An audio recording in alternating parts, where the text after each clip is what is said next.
देखिए, सबसे बड़ी बात मैं आप सबको बताना चाहती हूँ कि जिस तरह से महेशपुर प्रखंड का गायबथान का घटना हुआ, ये 18 तारीख का घटना है, जिसमें दो परिवार को पूरी तरह से उनका ज़मीन पर कब्जा करते हुए उनको मारा गया। उनकी बहू जो थी, उनसे भी हम आज मिले हैं।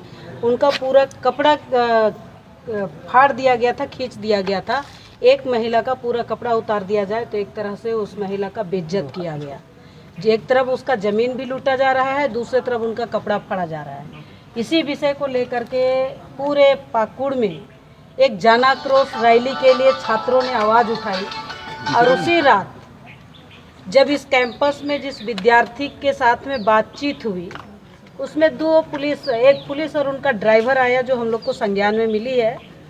तो उन्होंने जिस तरह से यहाँ जाति सूचक गाली देना और कहे कि कोई महिला किडनैप होकर के आई है, तो उनको खोजना चाहिए, पूछताछ करनी चाहिए कि यहाँ विद्यार्थियों को मारपीट करनी चाहिए। आज जो विषय संज्ञान में आया है, और हम लोग ने पहले से भी, मैं संथाल परगना का दौरे में लगातार हूँ, और जब गायबथान का घटना हुआ तो 21 तारीख को स्वयं मैं खुद फूलो झानो अस्पताल में जा कर के दोनों बुजुर्ग से मैं मिली हूँ। इतना उनको मारा पीटा गया था कि वो कराह रहे थे। जब बात यहाँ हॉस्टल की आती है तो यहाँ पूरा टोटल आदिवासी विद्यार्थी रहते हैं, अनुसूचित जनजाति के छात्र लोग रहते हैं, और सभी इंटरमीडिएट से लेकर के यूजी तक, यानी कि ग्रेजुएशन तक का विद्यार्थी यहाँ रहते हैं। इन बच्चों के साथ जो मारपीट हुई, तो अंदर सीधे घुस गए और सोए हुए बच्चों को मारने लगे। उनमें से एक बच्चा यहाँ है जिसको मार मिला है, डंडा से मारा है, आज भी उसका चिन्ह है ये उस बच्चे का। ऐसे करके इन्होंने जिस तरह से, अगर देखेंगे तो कई लोगों को मारा है। जितना लोग मार खाए हैं उसमें से 2-3 लोग ही यहाँ हैं, बाकी डर से घर भाग गए हैं। मैं इतना ही कहना चाहूँगी, आयोग के संज्ञान में आया है। आज हम लोग ने कई रिपोर्ट लिए हैं, अभी प्रशासन के साथ बैठेंगे, आगे का जो रिपोर्ट होगा हम प्रशासन से बात करेंगे, और जो फलाफल होगा हम आपको बताएंगे। लेकिन ये बच्चे गुंडे नहीं है। आयोग के संज्ञान में आने के बाद आयोग ने स्वतः संज्ञान ली है, और पूरा टीम आज हम लोग आए हैं।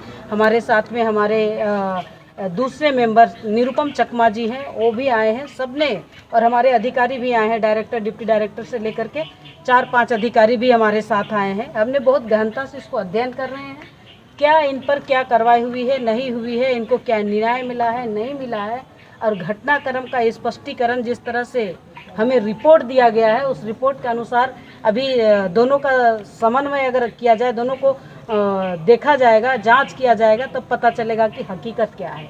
मैडम, इस लोग सुरक्षा को लेकर के डिमांड किया था सभी तरह के स्तर से, अभी तक इनको सुरक्षा नहीं दिया गया। क्या सुरक्षा के मामले में आप संज्ञान लेंगे इनका? सबसे बड़ी बात है सुरक्षा। तो एक बात है, आप हॉस्टल घुस के देख लीजिए, यहाँ तो जो जिला प्रशासन है, यहाँ मूलभूत सुविधा ही नहीं है। ना बेड है, ना लाइट है, ना पानी है, ना पंखा है, ना बाथरूम में पानी है, ना बाथरूम चलता है। 4 हॉस्टल है। हॉस्टल नंबर 1 में हॉल है, बाकी 2 नंबर हॉस्टल, 3 नंबर, और जहाँ हम खड़े हैं ये 4 नंबर हॉस्टल।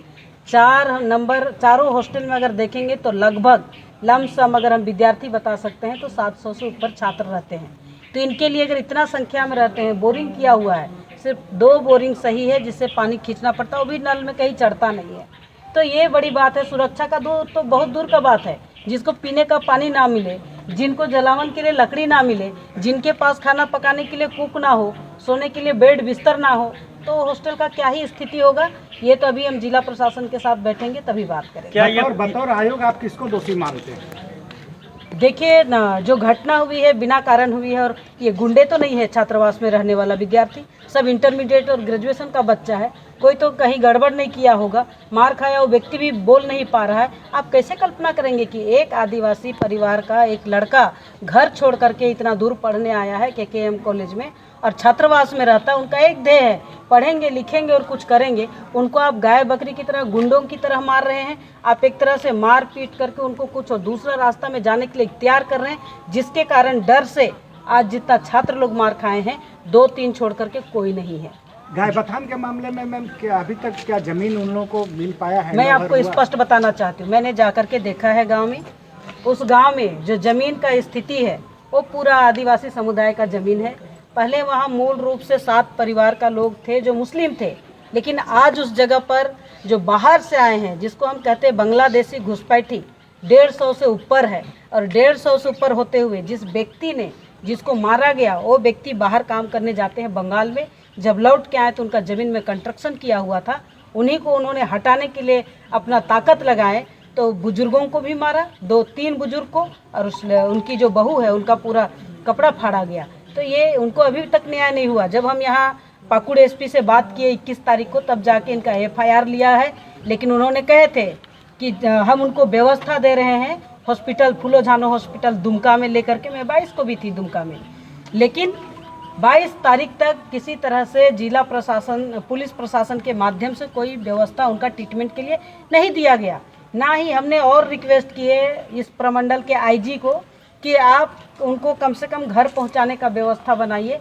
उन्होंने कहा ठीक मैडम, अभी तुरंत इसका लाइनअप करते हैं। लाइनअप अभी तक होते रहे, वो लोग अपने से उठ गए। तो ये कहीं ना कहीं क्वेश्चन मार्क होता है। जिस राज्य में आदिवासी समाज का संरक्षण के लिए लोग खड़े होते हैं, आदिवासियों की बात करते हैं, लेकिन आदिवासियों का ज़मीन को, रोटी बेटी और माटी को छीना जा रहा है, इसके लिए कौन खड़ा होगा। तो आयोग आई है, बहुत इसको बारीकी से अध्ययन करेंगे और हम राष्ट्रपति और गृह मंत्री और विशेषकर इस राज्य के चीफ सेक्रेटरी और DGP को यह रिपोर्ट हम लोग देंगे और आगामी कार्रवाई के लिए आदेश करेंगे। Thank you.